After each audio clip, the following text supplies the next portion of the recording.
नमस्ते. मैत्रीबोधच्या या परिवर्तनाच्या शाळेत आपल्या सगळ्यांचं स्वागत आहे. आज आपण एक प्रश्न घेणार आहोत. हा प्रश्न विचारलेला आहे जॅस्मिनजी आणि शिल्पीजी यांनी, की आपण जेव्हा आपल्या परिवर्तनाच्या वाटचालीत प्रगती करत आहोत, त्यावेळेस सतत आपण न थांबता रोज साधना कशी करावी? कारण की कधी-कधी असा प्रश्न उद्भवतो, की आळसामुळे किंवा भीतीपोटी काही स्ट्रेस आहे, प्रेशर आहे, टेन्शन आहे, तणावामुळे आपल्याला थोडं अवघड जातं रोज साधना करण्यासाठी, की मला काहीतरी जीवनात प्राप्त करायचं आहे, पण रोज होत नाहीये. मग त्याचं कारण आळस असू शकतो किंवा तणाव असू शकतो किंवा भीती असू शकते, काहीही. तर अशा वेळेस काय करावं आपण? एक उदाहरणाने आपण समजून घेऊ, की तुम्हाला तुमच्या मित्राने आमंत्रित केलं आहे जेवणासाठी आणि तुम्ही तिथे पोहोचलात किंवा कुठे एक रेस्टॉरंटमध्ये तुम्ही गेलात, तिथे बसलात तुम्ही आणि समोरच जेवणाची एक प्लेट ठेवलेली आहे, पंचपक्वान्न आहेत आणि आता तुम्ही काय करणार? भूक लागली असेल तर तुम्ही जेवण करून घ्याल. पण जर भूकच नाहीये आहे आणि समोर ती प्लेट ठेवलेली आहे, तर काय होणार? तुम्ही फक्त बघाल किंवा दुसऱ्याला द्याल तुम्ही. तर मुद्दा इथे काय आहे, की तुमच्या समोर सगळं दिलेलं आहे. परमेश्वराने किंवा ह्या सृष्टीने सगळं तुम्हाला दिलेलं आहे. पण तुम्हाला जर भूकच नाही आहे, तर त्या गोष्टींची किंवा त्या वस्तूंचा किंवा अनुभवाचा तुमच्या जीवनात काहीच महत्त्व नाहीये. जी गोष्ट तुम्हाला नको आहे आणि तुम्हाला दिली जाते, तेव्हा त्या गोष्टीवरती तुम्ही लक्षच केंद्रित करत नाही किंवा ती गोष्ट तुमच्या जीवनात कुठेतरी नगण्य होते, की नाही इतकी इम्पोर्टंट नाहीये म्हणून. आता सगळेच साधना करत असतील, सगळेच ध्यान करत असतील, त्यांना काहीतरी फायदा मिळत आहे. पण मग त्यांना पाहून तुम्ही ध्यान करत असाल, तर सांगता येत नाही तुम्हाला त्याचं फळ मिळेल की नाही मिळेल. कारण की त्यांच्यात ती भूक आहे, तुमच्यात ती भूक नसेल, तर कसं तुम्हाला ते फळ मिळेल? तर भूक असावी लागते. जे तुम्हाला हवंय त्याच्यासाठी भूक असायला हवी. आजकाल कसं झालेलं आहे, की तुम्हाला जे हवं असतं पटकन मिळतं. मग तुमच्या मोबाईलवरतीच फक्त तुम्हाला बटन दाबायचे आहेत आणि ऑन टच फक्त टच करून तुम्हाला गोष्टी तुमच्या घरी मिळतात. मग असं असताना मग साधना करण्याची गरज आहे का? का म्हणून आपण परिश्रम करावे, काही प्राप्त करण्यासाठी? मग तिथे कुठेतरी आळस येतो. मग कुठेतरी स्ट्रेस पण येतो, की नाही मला गरज नाहीये. नाही होत आहे माझ्याकडून. खूप कामं आहेत, कमिटमेंट्स आहेत, नाही जमत आहे. असंही खूपदा असं होत असतं. पण तरीसुद्धा जसं आपण म्हणतो, की भूक लागली, की आपण जेवतो. त्याच्यासाठी आपल्याला कोण ट्रेनिंग देत नाही. मग तसंच तुमच्या प्रगतीसाठी जेव्हा तुम्हाला भूक लागेल, तेव्हा तुम्ही आपोआपच तुमची साधना रोज कराल. एकदम सोपी गोष्ट आहे. जेव्हा ती भूकच नसते, तेव्हा आपण काहीच करत नाही. मग आळस येतोच. म्हणून समजून घ्या, की तुम्हाला काहीतरी प्राप्त करायचं आहे. ते काय तर तुमचा ध्येय म्हणजे संकल्प. जर संकल्पच नाहीये, तर भूक कशी लागेल आपल्याला? जसं तुम्हाला मित्राने इन्व्हाईट केलं, आमंत्रित केलं त्याच्या घरी.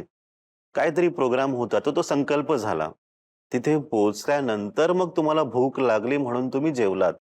म्हणून संकल्प जेव्हा असतो, त्याची वाटचाल तुम्ही सुरू करता, नंतर तुम्हाला भूक लागते, की मला संकल्प प्राप्तीसाठी काहीतरी करायचं आहे, तिकडे पोहोचायचं आहे, म्हणून आपण साधना करत आहोत.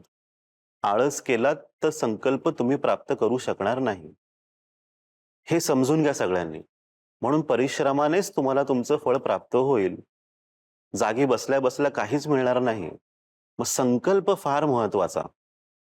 एक संकल्प असावा, की हेच माझ्या जीवनाचं आयुष्याचं हेच एक ध्येय आहे आणि त्याच्यासाठी मी वाटेल ते करेन, ही अवस्था असावी. निष्ठेने मी करेन. मला माझ्या प्रगतीसाठी जे वाटेल ते मी करायला तयार आहे. मेहनत करण्यासाठी तयार आहे. परिश्रम करण्यासाठी तयार आहे. मी कष्ट करेन त्याच्यासाठी. ही अवस्था, ही समज खूप महत्वाची आहे. जागी बसल्या बसल्या काहीच मिळणार नाही आपल्याला. हे सगळ्यांनी व्यवस्थित समजून घ्या. तुम्हाला प्राप्त करून तुम्हालाच काहीतरी मिळणार आहे. जे पण फळ असेल, आनंदित तुम्हीच होणार आहात. तुमच्यामुळे तुमची घरातली मंडळी, सदस्य ते आनंदित होतील आणि त्यांच्यामुळे आजूबाजूचा परिसर, समाज सगळ्यांना त्याचा लाभ मिळतो. समाज परिवर्तित होतं.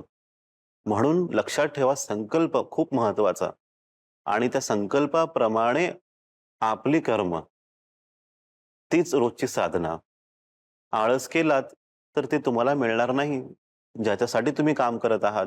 मग पुन्हा एकदा चेक करून घ्या, तुमची कर्म कशी आहेत, साधना कशी आहे, भूक आहे, नाही आहे, संकल्प काय आहे, पुन्हा एकदा बघून घ्या.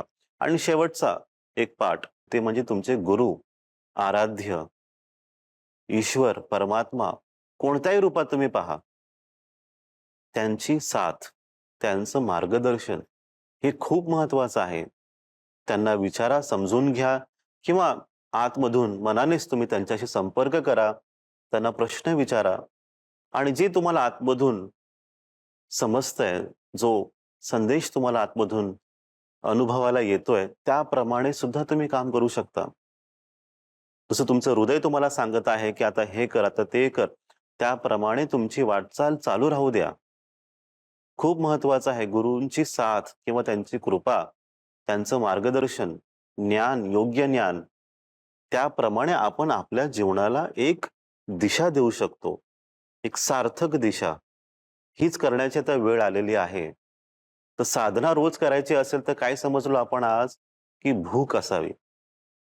म्हणजे तडप असावी, की मला ते करायचंच आहे. त्याचबरोबर संकल्प, की हे मला प्राप्त करायचं आहे. आणि साथ कोणाची, तर योग्य व्यक्तींची. जाणकार जे आहेत, गुरु किंवा कोणत्याही रूपात तुम्ही ज्यांना पाहता, त्यांची साथ, त्यांचं मार्गदर्शन, या सगळ्यांना तुम्ही एकत्र घेतलं तुम्ही, तर नक्कीच तुम्ही रोज साधना करू शकाल आणि लवकरच तुम्ही तुमचा संकल्पही पूर्ण करू शकाल. पुढच्या आठवड्यात आपण पुन्हा एकदा भेटू. नवीन विचारासोबत, नवीन सूत्रासोबत. आपल्या सगळ्यांचंच कल्याण हो, सगळ्यांचं मंगल हो. नमस्ते.